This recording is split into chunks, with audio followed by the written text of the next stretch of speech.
वही फैसला ज़ाहिर मुकद्दम होगा जो इमरान खान करेंगे। तो इसलिए भांत भांत की बोलियां बस सुनते जाएं और सर धुनते जाएं, बाकी हतमी बात वही है जो इमरान खान ने करनी है। इस मुतालिक थोड़ी सी डिस्कशन आगे भी करेंगे और PMLN की तरफ से अब क्या कोशिश है वो भी आपके सामने रखूंगी। आज इस्लामाबाद हाई कोर्ट ने एक एलामिया जारी किया, उसकी कुछ तफसीलात, और उसके बाद आज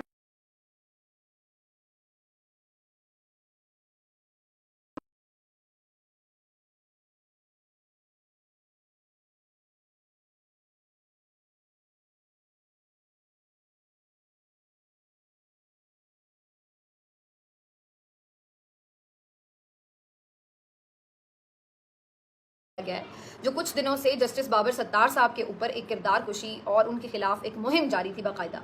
उस मुहिम के ऊपर जवाब दिया गया है और उसमें यह बताया गया है कि जी बाबर सत्तार साहब जो हैं वो कोई ड्यूअल नेशनल नहीं है और उनकी नेशनैलिटी से भी मुतल्लिक और उनकी हर तरह की जायदाद से भी मुतल्लिक क्लैरिफिकेशन भी सामने आई है। और इसके साथ साथ वाज़े तौर पर ये एलामिया ये बताता है कि जो हाई कोर्ट है वो खड़ी है जस्टिस बाबर सत्तार साहब के साथ, और ये बात बहुत से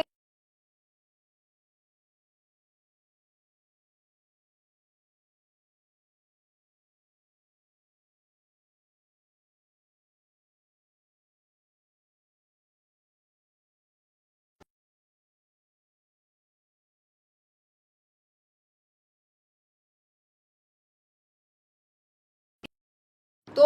मैं ये इल्ज़ाम नहीं लगा रही कि PMLN ने बाकायदा इसको कोई लॉन्च किया है कैंपेन को या वो इसके पीछे हैं, लेकिन ये ज़रूर है कि वो अकाउंट जो PMLN को सपोर्ट करते हैं वही अकाउंट इन जज साहब के खिलाफ थे जो ये सारी कैंपेन चला रहे थे, और इनके कुछ ज़ाती डॉक्यूमेंट्स भी पब्लिश किए गए, उनकी फैमिली से मुतल्लिक तस्वीरें और इस तरह की चीज़ें। तो ये बड़ी घटिया सी मुहिम थी जो बाबर सत्तार साहब के ऊपर चलाई गई, लेकिन अल्टीमेटली बाबर सत्तार साहब खड़े रहे, डटे रहे, वो खौफजदा नहीं हुए, जिसके बाद ये मुहिम इनके अपने मुंह पर पड़ गई। और उसके बाद एक एलामिया इस्लामाबाद हाई कोर्ट का जो जारी होना ये इसलिए खुश आइंद है कि इसका मतलब है बाकी जजेस भी खुद साथ खड़े हैं बाबर सत्तार साहब के। जहां इस सारी चीज़ से ये क्लैरिटी आ गई कि बाबर सत्तार साहब के ऊपर जो इल्ज़ामात थे वो बेबुनियाद थे, वहीं इसके साथ साथ ये डिमांड भी अब मेरा ख्याल है ज़ोर पकड़ेगी कि जो लोग इस सारी मुहिम में मुलविस रहे हैं उनके खिलाफ फिर क्यों ना कार्रवाई की जाए, क्योंकि आपको याद होगा कुछ दिन पहले चीफ जस्टिस काजी फायज ईसा साहब के खिलाफ भी काफ़ी तनकीद शुरू हुई थी और काफ़ी जायज़ तनकीद भी हुई थी। जो बल्ले के निशान के हवाले से फैसला था, उसके बाद पैदर पे उनके मुख्तलिफ फैसले जो आए तो उसके ऊपर बहुत से लोग तनकीद कर रहे थे, कुछ लोगों ने तज़हीक भी की बाकायदा, और बड़ा ज़्यादा एक तूफ़ान उठा हुआ था उनके ऊपर। उसके बाद उस वक्त की निगरान हुकूमत ने एक कमेटी भी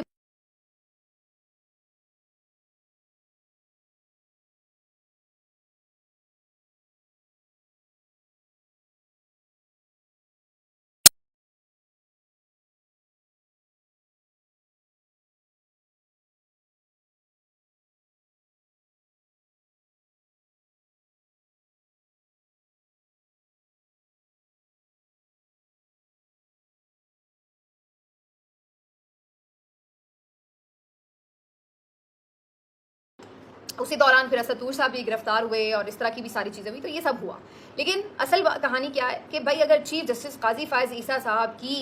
आपको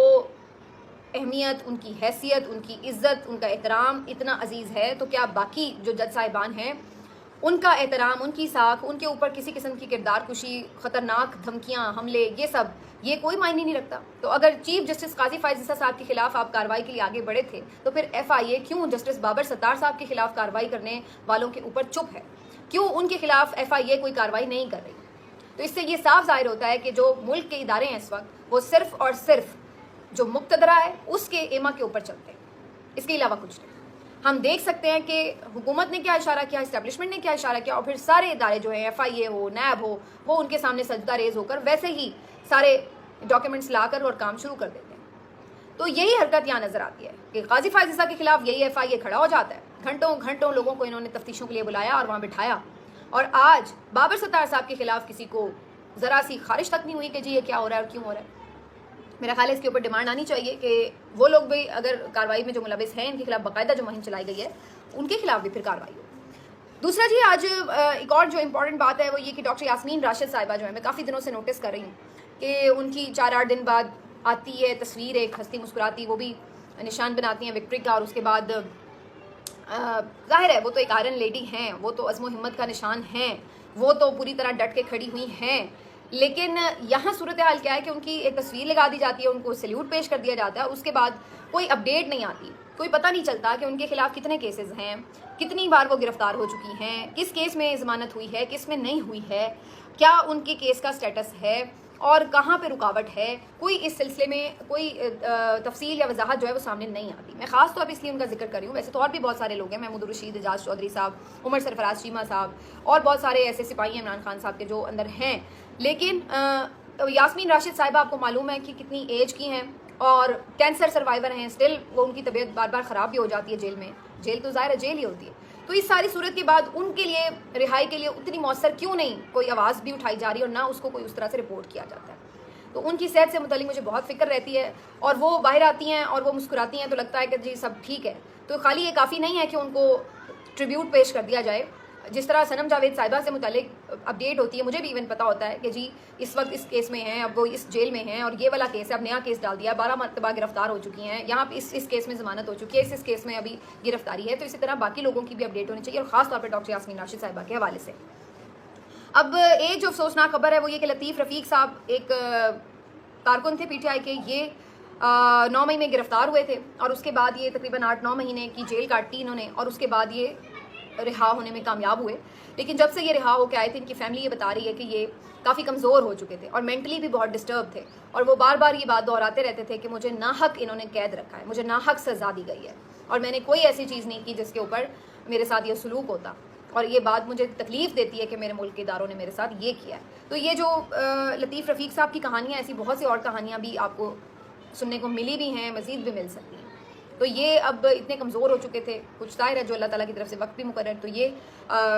इनकी डेथ हो गई है, जिसके बाद काफ़ी सब अफसोस का भी इजहार कर रहे हैं और PTI के मुख्तलिफ जो लोग हैं वो इनसे इज़हार ताज़ियत भी करें। लेकिन ये चीज़ जो है ये बड़ी तकलीफ़ दे दास्तानें सुना रही। देखिए, मौत तो सबको आनी है और मालूम नहीं है कि कब किसकी मौत कहाँ लिखी है,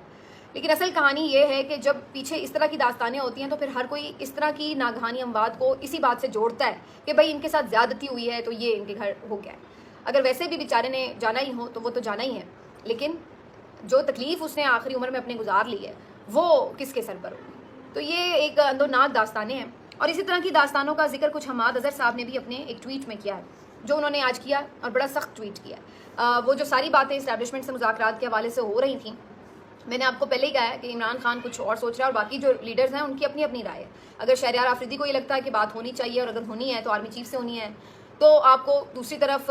बिल्कुल एक मुख्तलिफ राय भी नज़र आ सकती है जो कि शेख वकास अकरम की भी है कि कोई बातचीत नहीं होगी, हम कैसे बातचीत करें, हमारा लीडर, हमारा बाप जेल में पड़ा हो तो हम बातचीत करेंगे। और हमाद अज़हर साहब ने तो आज बड़ी कैटेगोरिकली जो लैंग्वेज यूज़ की है वो तो बड़ी सख्त है। उन्होंने तो कहा है कि जो मौजूदा इस्टेब्लिशमेंट है ये अपने एथिक्स और क्रेडिबिलिटी खो चुकी है। मुसलसल ब्लैकमेलिंग, टॉर्चर, लोगों को धमकाना, डराना और कानून और आइन की धज्जियाँ उड़ाना, ये सब इल्ज़ामात उन्होंने लगाए और उन्होंने कहा कि ऐसे लोगों से हम क्या बातचीत करें। तो इनको तो ऑलरेडी हम शिकस्त दे चुके हैं अवाम की ताकत के साथ 8 फरवरी को, तो इनके साथ हम क्या बात करें। तो ये बात हमाद अज़हर साहब ने बड़ी सख्त बात की है। तो ये मैं जैसे आपको शुरू में बात कर रही थी और पिछले वीलॉग में भी मैंने यही बात की थी कि एक तो तूफान बड़ी जल्दी उड़ जाता है, किसी एक बंदे का कोई स्टेटमेंट आता है तो सारे शुरू हो जाते हैं। ऐसे लगता है कि जैसे बाहर बैठ के बस मुज़ाकरा शुरू होने ही लगे थे और ये सारे शुरू हो गए। ऐसा नहीं होता,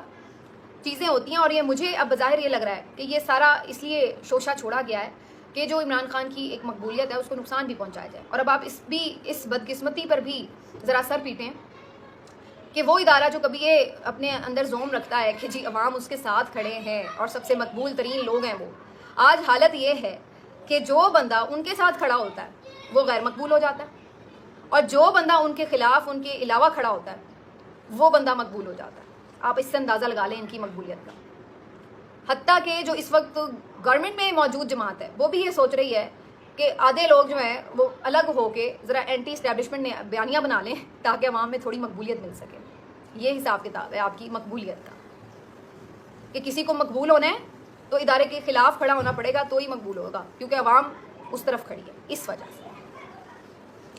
अब PMLN के जो ये लीडर्स काफ़ी दिनों से स्टेटमेंट्स दे रहे थे और मैं पहले भी इसको यही एंटिसिपेट कर रही थी कि ये किसी मिशन पर है, चाहे वो जावेद लतीफ़ हो, राना सनाउल्लाह हो, आसिफ किरमानी साहब का भी रिसेंट इंटरव्यू आया मंसूर अली खान के साथ पॉडकास्ट में, तो वो भी बड़ी बातें कर रहे हैं कि जी नवाज शरीफ साहब तो नहीं चाहते थे बयानियाँ छोड़ना वोट को इज्जत दो का, लेकिन मजबूरन बेबस कर दिया गया उन्हें और उन्होंने वो बयानियाँ छोड़ा, फिर उसके ऊपर कॉम्प्रोमाइज़ किया। वही बातें कि अदम एतमाद के बाद इलेक्शन में जाना चाहिए था, जाना चाहते थे कुछ लोग, लेकिन फिर बाद में फैसला बदला, उससे भी नुकसान हुआ। और फिर ये सारी कहानी कि जी उस वक्त भी शहबाज शरीफ की गवर्नमेंट कुछ नहीं कर सकी थी, इत्तेहादी हुकूमत, और अभी भी बज़ाहिर लग रहा है कि कोई ख़ास कारकर्दगी नहीं दिखा सकेंगे। तो ये बेसिकली आपको वही बातें नज़र आ रही हैं रिपीट होती हुई कि जी शहबाज शरीफ एंड को जो है वो तो मजबूर हैं और मिलके हुकूमत चला रहे हैं, लेकिन वो डिलीवर नहीं कर रहे। असल जो बात है, जो डिलीवर करने वाला बंदा है वो तो नवाज शरीफ है, और नवाज शरीफ जो है वो पहले फंसा हुआ था, फिर मजबूर था, फिर वो लाया गया, फिर उसके बाद वो फिर मजबूर हो गया। तो वो जो ऐसा शख्स है जो इतना मजबूर है कि अपने फैसले, अपनी जमात के फैसले नहीं कर सकता, उस मजबूर लाचार शख्स ने पाकिस्तान को कौन सी मुश्किल से निकालना है। ज़रा मुझे कोई ये साइंस समझा दे कि जो बंदा अपनी ज़ात से मुतल्लिक, अपनी पार्टी से मुतल्लिक फ़ैसले करने का इख्तियार नहीं रखता, इतनी अहलियत नहीं रखता कि अपने नज़रिए पे खड़ा रहता और फिर अपनी पार्टी को मुश्किल से निकालता, नज़रिए पे कॉम्प्रोमाइज़ करके अपनी बीवी के ज़रिए बातचीत करवा,